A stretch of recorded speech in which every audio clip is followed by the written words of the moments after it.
Welcome back to the Banganator podcast, episode 7, week 6. Unfortunately, ain't no how about them Cowboys this time. We lost to the now 6-0 Eagles, and we third place in the division. So yeah, as a Cowboys fan, it sucks. But hey, I got my good friend with me, Andrew Good.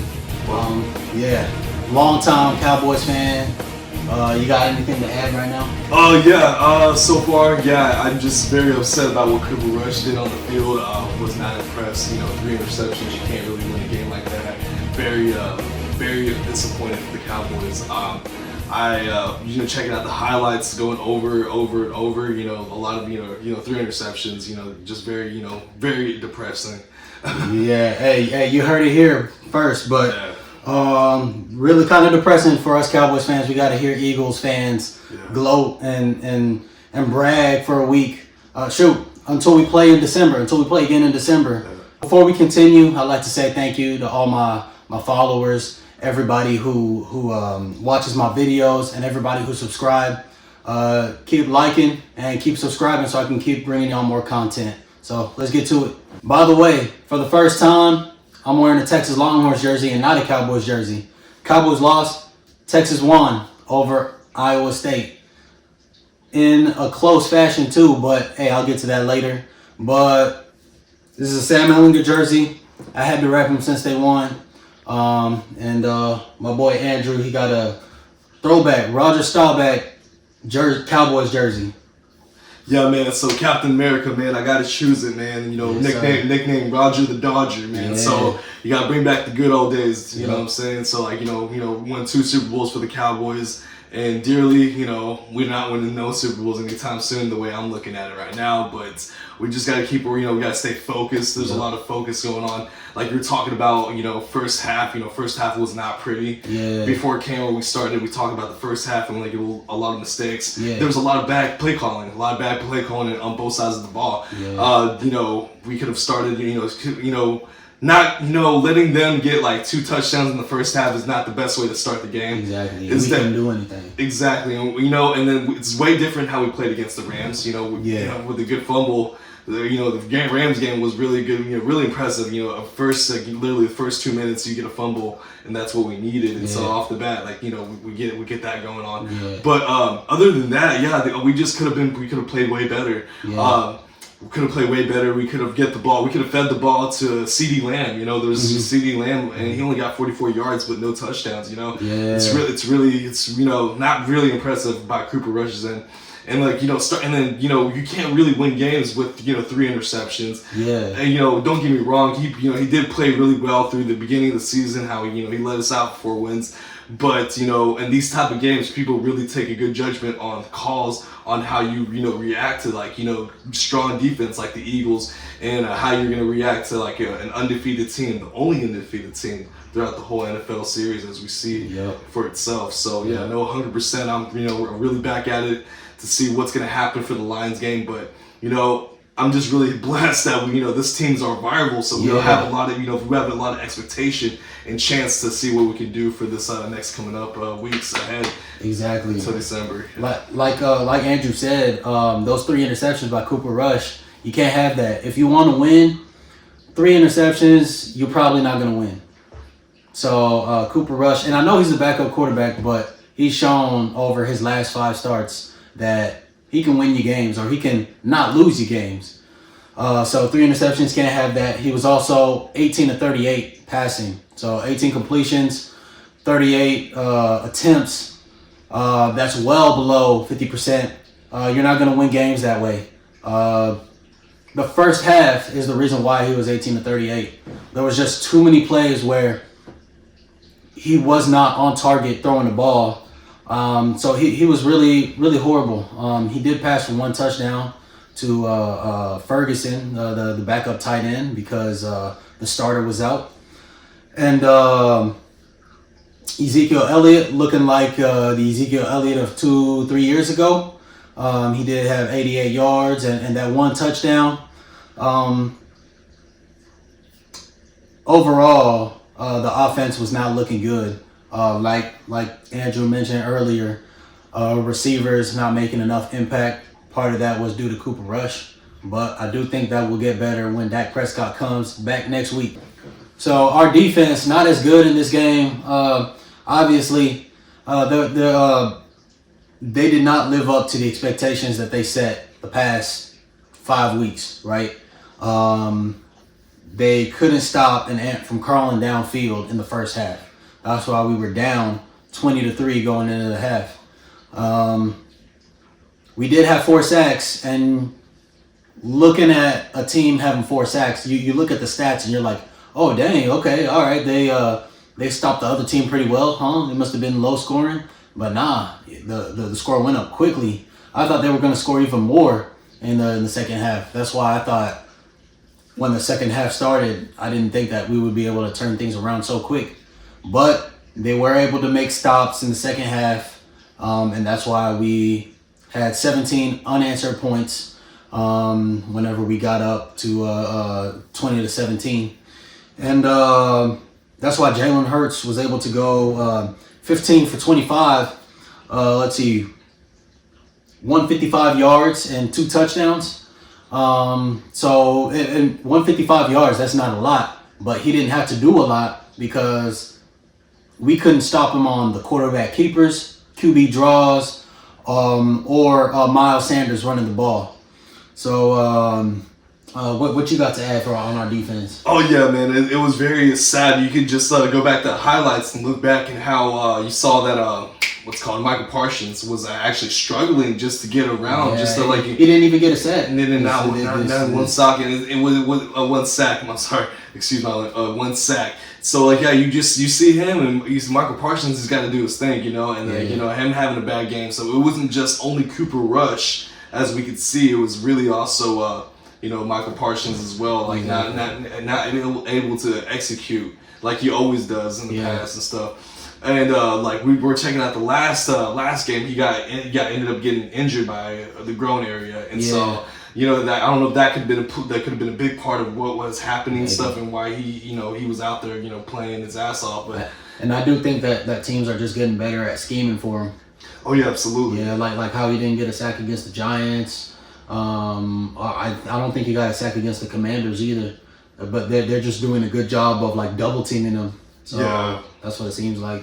Yeah, you can tell that these other teams are taking a lot more notice of how he plays and how he executes. So we gotta let Dan Quinn work on it a little bit and see how we can execute better on how we can execute with his defense. But I'm still happy with 4 sacks. How in the past games, right? We usually have some fumbles, forced fumbles, or it was rare in the Rams game, but the block punts, stuff like that. Special teams coming up big. And then the interceptions too. Oh yeah, Trayvon Diggs getting an interception, or Donovan Wilson getting an interception, something like that. But no, we didn't have any takeaways. Yeah, we didn't have any takeaways. So that's a big the Cowboys defense. They set the expectations the past 5 weeks. So if you're gonna live up to expectations, you gotta have takeaways. That's the key. What have I been telling y'all all year long? Defense is the key to our success, to our wins. So if you don't take the ball away, that's a huge part in what your defense does. So if the defense don't do that, absolutely 100%. We face the Lions next week. I think that'll be an easy game for us. Don't mean it for it to be a trap game, where we think it'll be easy, but then we lose. We underestimate and we lose. But I do think that it'll be an easy game for us. The Lions are 1-4. They're in a tough division against the with the Packers and the Vikings. The Vikings being 4-1 or 5-1, I believe. They have a great talent. I actually watched the HBO Hard Knocks preseason on the Lions. It was the Lions that was featured on Hard Knocks this year in preseason, and they got a lot of talent, but it just hasn't translated on the field. We all know that Jared Goff isn't the best quarterback. That's why the Rams got rid of him. But yeah, what you think that we finna do against the Lions? Oh yeah, we should definitely execute this game. I'm very, I'm looking at the stats now for Jared Goff. He's been throwing every single game. He's been throwing an interception, and for the past this whole season, you're not supposed to do that as a starting quarterback. Yeah. But I'll be surprised if Trayvon Diggs didn't get an interception on this one. True. So this gives a lot of support. We have the upper hand. They're definitely the underdogs. That's just we have a 4-2 record, and then they have the 1-4. So there's a really big difference on how we're executing the season compared to what they're doing. But yeah, we should definitely win this game. We should definitely be on top of it. And of course, I'm ready to see what happens. Like they say, lions are the king of the jungle, but I think we're gonna be the king of the jungle in this one. Yeah, yes sir. So you heard it here. We both predicted that we're gonna win against the Lions. Now it's time for our top 4 favorite plays in the NFL from Week 6. On first down, the Bills and Chiefs game. That was a great game. It had a playoff type atmosphere. You could already feel that implications from this game are going to be big. I just got a feeling that they're going to be playing again sometime in January in the playoffs, probably divisional round. Even maybe they could give us a great show in the AFC Championship game. But it was a back and forth game, close game. Tony Romo even predicted the score that it would be a 24-20 type game. And Patrick Mahomes, he made some great plays. The Chiefs, or the Bills, they stayed ahead the whole game though, even though the Chiefs took the lead 20-17, but they didn't panic. Josh Allen, he was cool, calm and collected. Got a touchdown at the end, and then Patrick Mahomes had a chance to drive downfield one last time and try to get a touchdown, but he threw an interception instead. And on second down, I got my boy Joe Burrow and Joe Mixon from the Bengals going up against the New Orleans Saints. That was a great game. It had plenty of action. That felt like a playoff game too, but it was going back and forth. At one point, you thought the Saints were going to win, but Joe Burrow, that boy, nice. I'm telling you. He produced again for me in fantasy. He got me 32 points, and Joe Mixon got me 15 plus points. So they produced in fantasy for me. I was happy with them, selfishly. So that's the reason why I was watching that game. Joe Burrow, he had 3 passing touchdowns and 1 rushing touchdown. And he had a huge, Jamar Chase, huge game. So my favorite thing was on third down was whenever Josh Allen completed that touchdown pass against the Chiefs. Yeah. Gabe Davis. That was really impressive. Yeah. I was really impressed by that touchdown. It's just a perfect execution, and it was perfect how everything was played out. And on top of that, you gotta admit that was that really good hurdle that you saw from Josh Allen as well. Yeah, true. You don't see quarterbacks make that happen. You really don't see that often. Yeah. So to see that, a quarterback like that to make that happen, it shows you how well the Bills Mafia is actually performing really well for the season. Yeah, that's true. My other top was a good play by Leonard Fournette, the 7 all the way to heaven, man. He broke 4 tackles with great power and just that great touchdown. It was just it was really amazing how he caught the ball. It shows you how he has hands. It shows you that he's ready for to execute the way he does always. And I just like to see his power. It was really impressive, breaking 4 tackles. It was just really amazing. And so I got to give a lot of credit to him and salutes to Leonard Fournette. So my Longhorns, they got a dub against Iowa State University. Hook 'em, man. Yep. 24-21, they got the dub. Quinn Ewers, elite quarterback in college football. Like, y'all gotta admit it. He had 172 yards and 3 touchdowns, and he didn't even need to pass for 200, 300 plus yards because Bijan Robinson was looking like a Heisman running back, taking care of the run game. He rushed for 135 yards on 28 carries. Roshan Johnson backing him up, 71 yards. So you got 2 dynamic duos right there already in the run game. And then Xavier Worthy doing what he do with 72 yards and 2 touchdowns. Whittington also, receiver number 4. He made some big catches. So it was an all-around good game. I was nervous at first because it was a close game throughout the whole entire game, but Quinn Ewers delivered. Xavier Worthy delivered. We got the dub in the end, 24-21. What you got to add? So I have to add that all right, and the Yes, man, all the way, Matthew McConaughey. You know what I'm Yes. saying? We always got to hook him. Go Longhorns, man. I'm very impressed by Quinn Ewers and how, like, with 3 touchdowns and 172 yards, and I was just really impressed by that. And also Xavier Worthy with 2 touchdowns and 72 yards. Yep. Very impressive. I have already seen these players being the first draft pick. As soon as they go into the NFL draft, I have a lot of high expectations for them this season, and they're definitely showing us that they're like they really want this title. They really want to win that Rose Bowl. They really want to give out a good season, and they're really starting off really great. So a lot of props to them, and also with the running game as well and the defensive game as well. And you're just seeing these guys just doing really incredible things and making Longhorn history, and that's what we want to see for the Texas Longhorns. And so I just want to give a shout out to my father that he went to UT as well. Oh, for real? I didn't know that. You didn't know that? Wow, yeah. So my father went to UT, and so I was really very blessed that I remember as a kid going up there to go to Austin and stuff, and it was just a really good experience, and how big the campus is, and just felt I knew that as soon as I stepped on that campus, I was already a Longhorn fan already. Yeah, shoot. I went to their campus for the first time last year when my friend Zach. We went to watch a Longhorns game. Wow. Yeah, and it was against OSU, Oklahoma State. Yeah. And bro, like, I just love seeing that iconic campus, that iconic tower. It was badass walking through. So I wish I went to school there. And I've actually, no cap, I'm thinking about one day enrolling in school there for like just a semester, just to say that, hey, I'm an alumnus of the University of Texas, because that's my favorite university, my favorite college team.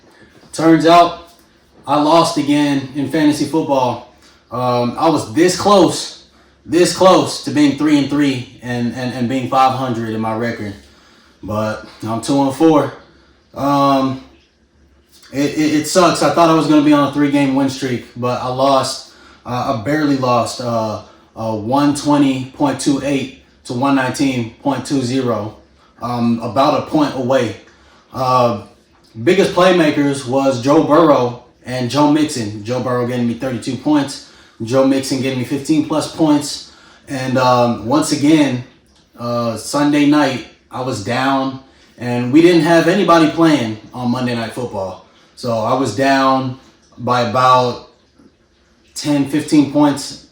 I was like, okay, yeah, I got Tony Pollard playing. I got CeeDee Lamb playing. I got Devontae Smith playing, right? I was rooting for Devontae Smith's personal success while also rooting for the Eagles' downfall.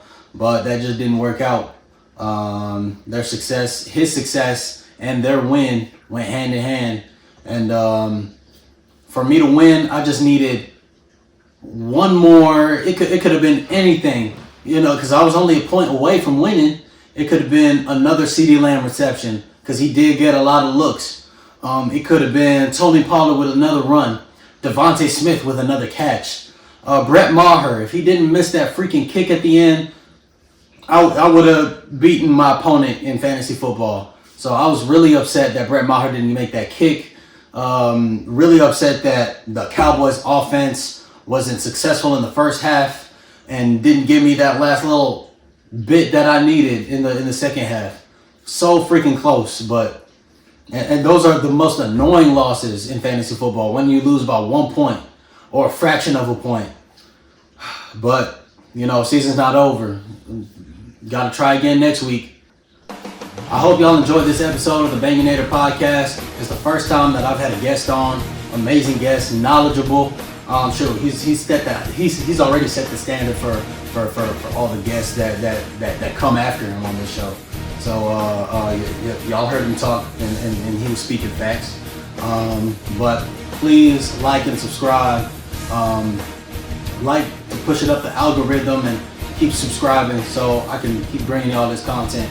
Thanks for coming on, Andrew. Oh, yeah, absolutely, man. Thank you so much for inviting me. I'm extremely honored and blessed that I'm first guest to be on the show. You know, I can't wait to see. There's plenty more guests in the future to see what they got to say and stuff.